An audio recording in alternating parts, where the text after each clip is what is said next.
결혼을 한 게 잘한 선택이었을까요? 나는 지금도 가끔 생각합니다. 그때 그 사람을 선택하지 않았다면 내 인생은 어땠을까 하고요.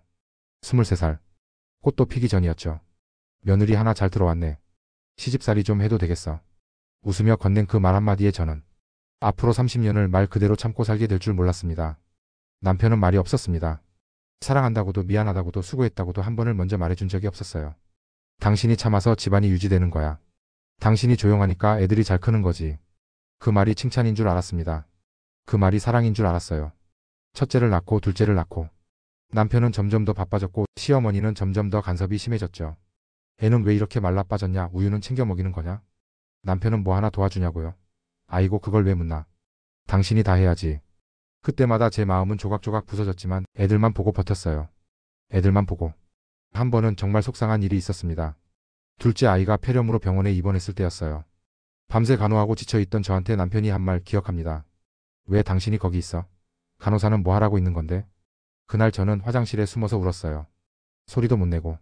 그게 제 인생이었어요. 조용히 울고 아무 일 없던 척 다시 일어나는 삶. 아이들이 자라면서 저는 점점 엄마 외에는 아무것도 아닌 존재가 되어갔습니다. 제 이름은 아무도 부르지 않았어요. 엄마, 여보, 며느리. 제 이름 석자는요. 결혼식 날 이후로 아무도 부른 적 없었습니다. 시어머니가 아프셨을 때 간병은 당연히 제 몫이었습니다. 남편은 네가 좀 해줘야지라고만 했고 형님은 우리도 사정이 있어서 하며 발을 뺐죠. 그렇게 5년을 간병했습니다. 제 허리가 망가지고 손목이 부러졌을 때도 병원비는 제 적금에서 나갔고 아무도 고맙다는 말 안 했습니다. 시어머니 돌아가셨을 때 남편은 그제야 눈물을 흘렸어요. 그 눈물은 저를 위한 눈물이 아니었습니다. 그저 자기 어머니를 잃었다는 슬픔. 그 순간 깨달았죠. 이 사람은 나를 아내로 본 적이 없구나. 그저 집안일을 도맡는 가사노동자로만 여겼구나. 아이들 결혼식도 다 치르고 손주도 생기고 모든 게 정리된 듯한 어느 날 남편이 말했습니다. 이제 우리도 여생을 잘 보내자. 조용히. 그 말이 웃기더군요. 우리라는 단어 안에 제가 처음 들어간 것 같았어요. 그 말 한마디로 30년을 퉁치려는 것 같아서요. 그날 밤 저는 거실에 앉아 결혼 앨범을 꺼내봤습니다. 수줍게 웃던 제 얼굴, 그 사람 손을 꼭 잡고 있던 제 모습. 저 사람은 이제 없구나. 그게 제 진심이었어요. 그리고 며칠 뒤 아이들을 집에 불러 다 모은 자리에서 조용히 말했습니다. 엄마 이혼할 거야. 순간 정적이 흘렀습니다. 남편은 화도 못 냈어요. 왜냐고요? 이미 너무 늦었으니까요. 그 사람은 말했죠. 지금 와서 왜? 다 지난 일이잖아. 그 말에 웃음이 났습니다. 지나갔다고? 당신한테만 그렇겠지. 저는 지금 제 이름을 되찾았습니다. 이제야 비로소 나로 살아갑니다. 아침에 눈 뜨면 커피를 내려 마시고 창밖을 바라보며 오늘 내가 뭘 하고 싶은지 생각합니다. 그 어떤 방해도 없이. 혼자 사는 게 무섭냐고요? 아니요, 외롭긴 해도 무섭진 않아요. 왜냐고요? 진짜 무서웠던 건 남편 옆에서 내 존재가 사라지는 거였으니까요. 저처럼 참고만 사는 분들께 꼭 말해드리고 싶어요. 당신은 지금이라도 나로 살아갈 자격이 충분합니다. 이혼이 정답은 아니지만 적어도 참고 사는 것만이 해답은 아니라는 걸 저는 몸소 배웠습니다. 이 영상이 누군가의 눈물을 닦아줄 수 있다면 저는 그걸로 충분합니다. 이혼하고 나서 사람들이 가장 많이 물은 말이 뭔지 아세요? 그 나이에 무슨 이혼이야, 자식들 생각은 안 해봤어? 네, 들었습니다. 수도 없이. 친정 언니는 울먹이며 말했어요. 그래도 남편 하나 옆에 있어주는 게 낫지 않겠니? 혼자 사는 거 얼마나 쓸쓸한 줄 알아? 쓸쓸하죠. 당연히 쓸쓸합니다. 하지만요. 그 사람 옆에서 30년 동안 느꼈던 그 쓸쓸함보다는 덜합니다. 같은 지붕 아래 같은 밥상에서 밥을 먹으면서도 말 한마디 섞지 않고 마주보면 피곤하고 하루 종일 가사노동에 감정노동까지 다 떠안고도 수고했어라는 말 한마디 듣지 못한 그 삶. 그게 진짜 쓸쓸함입니다. 그게 진짜 죽은 듯 산다는 거예요. 자식들이 처음엔 놀랐죠. 엄마 그냥 참고 살아도 되는 거잖아. 이제 와서 왜 그래? 그 말을 듣고 웃었어요. 참고 살면 뭐가 남을까 얘들아. 결국 병만 남더라. 마음의 병, 몸의 병, 인생의 후회. 이제 엄마는 안 참기로 했어. 늦었지만. 그 후로 아이들은 저를 이해해주기 시작했어요. 딸아이는 이렇게 말했습니다. 엄마 나 어릴 때 엄마가 자주 아팠던 이유 이제 알 것 같아. 엄마 이젠 진짜 엄마로 살아. 아니 그냥 당신으로 살아. 그 말 듣고 또 울었습니다. 참 이상하죠. 결혼생활 30년 동안 눈물을 참았던 제가 이혼하고 나서 눈물이 더 많아졌어요. 슬퍼서가 아닙니다. 이제는 눈물조차 내 것이 되었기 때문이에요. 이전에는 울어도 남편 눈치 보고 시어머니 눈치 보고 애들 앞에서는 또 감추고 그랬거든요. 그런데 지금은 마음 놓고 울 수 있어요. 마음 놓고 웃을 수도 있고요. 내가 좋아하는 옷을 입고 좋아하는 드라마를 보고 혼자 고요히 마시는 커피 한 잔에도 감사하게 되는 삶. 물론 모든 게 쉬운 건 아닙니다. 이혼 후 혼자 생활하려면 경제적인 준비도 필요하죠. 그래서 저도 참 많이 고민했어요. 통장 잔고를 보면서 내가 5년, 10년을 혼자 살아도 자식들한테 손 안 벌리고 살 수 있을까? 결국은 아르바이트도 해보고 문화센터 강사도 알아보고 새벽 시장 반찬 가게에 나가보기도 했습니다. 처음엔 그 나이에 라는 시선도 있었어요. 하지만 제 자존감은 그 어떤 말에도 무너지지 않았습니다. 왜냐고요? 저는 제 인생을 위해서 움직이는 중이었으니까요. 누구를 위해 희생하는 게 아니라 이제는 나라는 존재 하나만을 위해 사는 삶. 그게 얼마나 소중한지 한 번이라도 희생을 강요당해 본 분들은 알 거예요. 이혼 소식이 동네에 퍼졌을 때 가장 반응이 궁금했던 사람은 남편이었습니다. 아니, 이제는 전 남편. 그 사람은 말없이 짐을 챙겨 나갔어요. 뭔가 후회하는 눈치였지만 그 순간 저는 깨달았죠. 이 사람은 변하지 않았고 변하려 하지도 않는다는 걸요. 30년을 참았는데 단 하루라도 미안했다는 말 한마디 없이 그냥 무덤덤하게 이혼 서류에 도장을 찍는 걸 보고 확신했습니다. 내가 참은 세월은 그 사람에게 아무 의미가 없었구나. 그리고 그 이후 놀라운 변화가 시작됐습니다. 예전엔 꿈도 못 꾸던 일을 해보기 시작했어요. 그림을 배우고 혼자 여행을 떠나고 독서 모임도 나가고 무엇보다 제 이름 석자로 다시 살아가기 시작했습니다. 이선영님, 다음 주 수업도 오실 거죠? 선영씨, 오늘 이야기 참 좋았어요. 그 말을 들을 때마다 내가 살아있구나. 나는 그냥 엄마, 아내, 며느리가 아니라 온전한 사람 한 명이었구나 하는 생각이 듭니다. 그리고 무엇보다 제 선택이 누군가에겐 용기가 되었다는 걸 알게 됐을 때 더 이상 두려운 것이 없더라고요. 같은 독서 모임에 있던 58세 여성분이 말했어요. 선영씨 이야기를 듣고 나니까 나도 조금씩 정리할 마음이 생겨요. 평생 맞벌이하면서 아이들 다 키우고 남편 뒷바라지에 시댁까지 챙겼는데 이제 나를 위한 시간이 조금쯤 있어도 되겠죠. 그 말을 듣고 눈물이 또 났습니다. 이혼은 실패가 아닙니다. 오히려 내 인생을 되찾기 위한 시작점이에요. 30년을 참고 산 여성들에게 말하고 싶어요. 당신이 견뎌온 그 시간은 헛되지 않았습니다. 하지만 더 이상 참고만 살 필요도 없습니다. 이제는 당신의 시간이니까요. 이혼하고 몇 달이 지나고 나니까 사람들이 조금씩 저를 이상하게 보기 시작했습니다. 어떤 분은 다짜고짜 묻더라고요. 도대체 뭐가 그렇게 힘들었길래 자식 다 키워놓고 이혼까지 하셨어요? 그 질문을 듣고 피식 웃었죠. 사람들은 아직도 겉으로 멀쩡해 보이면 괜찮은 줄 압니다. 남편이 바람을 피웠어야지 이혼이고 폭력을 썼어야지 이해가 가고 그렇지 않으면 그 나이에 뭘 바라느냐는 시선으로 봅니다. 하지만요, 사람이 죽는 건 총에 맞아서만이 아닙니다. 말 한마디 없는 무관심에 무시당하는 습관 속에 투명인간 취급받는 나날 속에 천천히, 아주 천천히 죽어가는 겁니다. 저는 그걸 견디다 이제야 도망친 겁니다. 사람들이 보는 이혼이라는 단어 속엔 절대 담을 수 없는 30년의 눈물이 있었어요. 요즘은 혼자 밥을 자주 먹습니다. 혼밥이라고 하죠. 혼자 마트 가고 혼자 영화 보고 혼자 시장 다녀오고. 처음엔 어색했습니다. 예전엔 항상 애들 뭐 먹지? 남편 입맛은 어떨까? 시어머니는 나물 반찬 좋아하시니까 챙겨야겠지. 그렇게 누군가의 입맛만을 위해 요리했던 삶. 그런데 이제는 제 입맛대로 합니다. 청양고추 잔뜩 넣고 매운 김치찌개도 끓이고 고소하게 들기름 둘러서 비빔밥도 해먹고 그리고 밥 다 먹고 혼자 앉아있으면 진짜 고요함이라는 걸 느낍니다. 그 고요함이 예전에는 두려움이었는데 이젠 평화입니다. 며칠 전 남편에게 전화가 왔습니다. 술 한 잔 걸친 목소리로 이러더군요. 그때는 미안했어. 내가 그렇게까지 힘든 줄은 몰랐어. 참 이상했어요. 그 말을 듣고 예전 같았으면 그래도 나를 기억하네 싶었을 텐데 그날은 딱 잘라 말했습니다. 이제 그 말로 위로받지 않아요. 그 말 10년만 빨랐으면 몰라. 지금은 내 삶이 더 중요해졌어. 전화 끊고 나서 조금은 울컥했습니다. 하지만 그 눈물은 아쉬움이 아니라 내가 드디어 나를 지켜냈다는 기쁨의 눈물이었습니다. 친정엄마도 이제는 이해합니다. 처음엔 반대했지만 이제는 말합니다. 네가 웃는 걸 오랜만에 본다.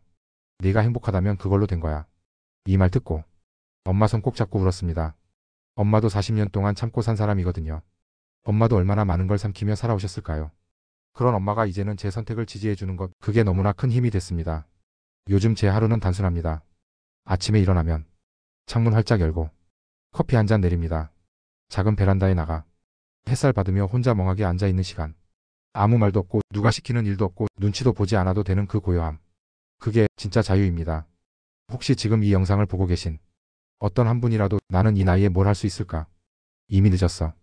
애들도 있고 사람들 시선도 있고 그렇게 스스로를 묶어놓고 있다면 꼭 말씀드리고 싶습니다. 지금이 제일 빠른 때입니다. 지금 움직이면 내 인생의 마지막 10년, 20년은 완전히 다른 색으로 칠해질 수 있습니다. 그 색이 붉은색이든 파란색이든 아니면 그저 따뜻한 베이지색이든 적어도 남의 인생에 칠해진 색은 아닐 겁니다. 당신의 색입니다. 누가 말했습니다. 이혼은 끝이 아니라 나를 다시 만나는 시작이다. 이제 당신도 당신을 다시 만나보세요. 어쩌면 지금껏 살면서 단 한 번도 제대로 만나지 못했던 진짜 당신을 말입니다. 그렇게 이혼 후 몇 달 몇 해가 지나고 나니 제 안에 있었던 또 다른 목소리가 들리기 시작했습니다. 나 이대로 그냥 끝내고 싶지 않아. 갑자기 마음이 바빠졌습니다. 무언가 놓치고 사는 인생 같았고 어디선가 다시 시작해야 한다는 부름 같은 게 들렸습니다. 그래서 처음으로 진짜 처음으로 제 이름으로 문화센터라는 곳에 등록했습니다. 나도 뭔가 배울 수 있을까? 이 나이에 뭘 시작한다고 바뀌겠어? 하면서도요, 그 첫 발을 떼는데 몇 날 며칠을 고민했더랬죠. 그런데 수채화 수업 첫날 연필을 들고 종이에 선을 긋는데 갑자기 눈물이 뚝 떨어지더라고요. 이유도 없이 그냥 살아있다는 느낌이 들었습니다. 30년을 참고 살던 내 손이 지금은 나를 위해 움직이고 있다는 사실 하나만으로도 그 수업에서 만난 동갑내기 언니와는 지금까지도 매주 만나 커피를 마십니다. 그 언니도 남편과 40년을 살다가 이혼하셨답니다. 결정적인 이유는요, 이 사람이 나를 사람이 아니라 가정부로만 봤다는 깨달음이었습니다. 우리 둘이 만나면 그동안 참고 살았던 얘기들이 어찌나 쏟아져 나오는지 서로 끄덕이고 웃고 때로는 울고 그 시간들이 정말 저를 살게 했습니다. 혼자가 아니라는 것, 늦은 게 아니라는 것, 다시 시작해도 된다는 것. 그걸 매주 확인하는 시간이었습니다. 그리고 정말 놀라운 일이 있었어요. 어느 날 동네 도서관에서 작은 강연이 열렸는데 50대 이후 내 삶을 디자인하는 법이란 제목이었습니다. 처음엔 그저 듣기만 할 생각이었는데 강연 끝나고 나눔의 시간이 되었을 때 누가 등을 떠밀지도 않았는데 제가 손을 들고 말했습니다. 저는요 30년을 참고 살다가 이혼했습니다. 그 선택이 인생에서 제일 두려웠지만 지금은 제일 잘한 선택이란 걸 느낍니다. 아무리 늦은 나이라도 그 인생은 제 인생이니까요. 그 자리에 있던 사람들 중 눈물을 닦는 분들이 꽤 많았습니다. 그리고 한 명, 두 명 다가와 조용히 말을 걸어주셨습니다. 언니 덕분에 나도 용기 낼게요. 저도 참고만 살고 있었어요. 그 말 듣고 오늘 다시 살아야겠다는 생각 들었어요. 그날 느꼈어요. 아, 내가 참고 산 30년이 이렇게 누군가에겐 위로가 될 수도 있구나. 지금 저는요, 한 지역 여성 커뮤니티에서 중년 여성들을 위한 마음치유 모임을 운영하고 있습니다. 제 명함에도 심리상담 자격증 보유라는 문구가 들어가 있죠. 정식으로 공부하고 자격증도 따고 이젠 당당히 누군가의 삶에 작은 도움을 주는 사람이 되었습니다. 사람들은 묻습니다. 그런 걸 왜 지금 하세요? 이 나이에 뭐가 바뀌어요? 근데 전 자신 있게 말합니다. 지금이 제일 젊을 때입니다. 지금이 내가 나를 위해 살아볼 수 있는 가장 좋은 시기입니다. 혼자 된 이후로 혼자 여행도 가봅니다. 전에는 상상도 못했어요. 부산 바닷가에서 파도 소리 들으면서 가만히 앉아 있는데 그저 살아서 여기 있구나 하는 생각에 코끝이 찡해졌습니다. 누군가랑 함께하는 여행이 아니어도 좋았습니다. 오히려 혼자라서 더 나를 만날 수 있었고 나의 속마음에 귀를 기울일 수 있었어요.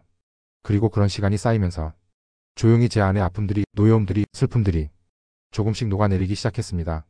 어느 날 제게 이런 댓글이 달렸습니다. 언니 이야기 듣고 하루 종일 울었어요. 저도 지금 참고만 살고 있는데 정말로 나 자신을 위한 삶이 가능할까요? 그 댓글을 보며 저도 한참을 울었습니다. 가능합니다. 진심으로 말씀드릴 수 있습니다. 참고 사는 게 효도 아닙니다. 참고 사는 게 어른스러운 것도 아닙니다. 그건 단지 사라지는 삶일 뿐이에요. 이제는 사라지지 마세요. 지워지지 마세요. 빛나세요. 울고 웃고 화내고 기뻐하면서 나답게 빛나세요.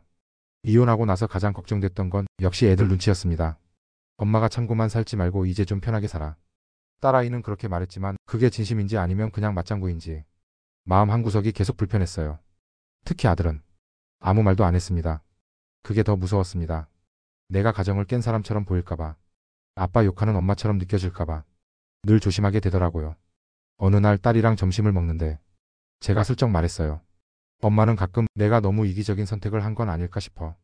딸이 젓가락을 내려놓고 제 손을 꼭 잡더니 그러더군요. 엄마, 그동안 엄마가 참으면서 산 거 나 다 봤어. 그건 이기적인 게 아니고 이제야 엄마 인생을 찾은 거야. 그 한마디에 그동안 꽁꽁 얼어붙어 있던 제 마음이 그 말 한 줄에 와르르 무너졌습니다. 눈물이 줄줄 흐르는데 딸은 말없이 제 손을 꼭 쥐고 있었어요. 그게 무슨 말보다 더 큰 위로였고 무슨 돈보다 더 귀한 마음이었습니다. 그날 이후 아이들한테 더 이상 죄책감 느끼지 않기로 했습니다. 왜냐하면 이혼은 죄가 아니라 삶의 방식이기 때문입니다. 오히려 참는 삶을 당연하게 여기며 자식에게 그런 모델을 보여주는 게 더 위험하다는 걸 깨달았어요. 엄마니까, 참아야 하니까, 가정이니까, 자식 때문이니까. 그런 이유로 여러분도 여러분 자신을 포기하지 않으셨으면 좋겠습니다. 이혼하고 나니 생각보다 더 큰 문제가 남아 있었습니다. 바로 노후, 그리고 경제적인 불안이었습니다. 한때는요, 혼자 된 뒤에 쓸쓸하게 병원 신세 질까봐, 요양원에 버려질까봐 자다가 벌떡벌떡 깬 날이 수도 없었어요. 어느 날 밤 통장 잔고를 보다가 그냥 소리 없이 울었습니다. 내가 앞으로 20년, 30년은 더 살아야 하는데 이걸로는 안 되겠구나. 그때부터 진짜 돈이 아니라 삶의 전략을 새로 짜야겠다는 생각을 했습니다. 우선 지출부터 바꿨습니다. 예전엔 남편 밥상 차리느라 마트도 정기적으로 보고 가전제품도 교체하고 명절이면 수십만 원씩 들어갔는데 혼자 살면 정말 단순해집니다. 냉장고 한 켠 반찬 몇 가지 하루 한 끼만 제대로 먹어도 몸도 마음도 훨씬 가볍습니다. 쓸데없는 경조사비, 마지못해 냈던 회비 그런 것도 싹 줄이니 한 달에 50만 원 이상은 아꼈습니다. 그리고 그 돈을 조금씩 나를 위한 공부에 쓰기 시작했습니다. 심리상담사 자격증, 미술심리치료과정, 노인복지자원봉사자 교육까지. 예전 같으면 이 나이에 무슨 공부야 했겠지만 지금은 이게 제 노후 보험이 됐습니다. 지금은요, 작지만 정기적으로 들어오는 소득도 있고 무엇보다 필요한 사람으로 살아가고 있다는 뿌듯함이 있습니다. 혼자 살아서 쓸쓸하지 않냐고요? 네, 가끔은 그렇습니다. 하지만 사람 옆에 있다고 다 따뜻한 건 아니잖아요. 가족이 있어도 더 외로운 경우가 많잖아요.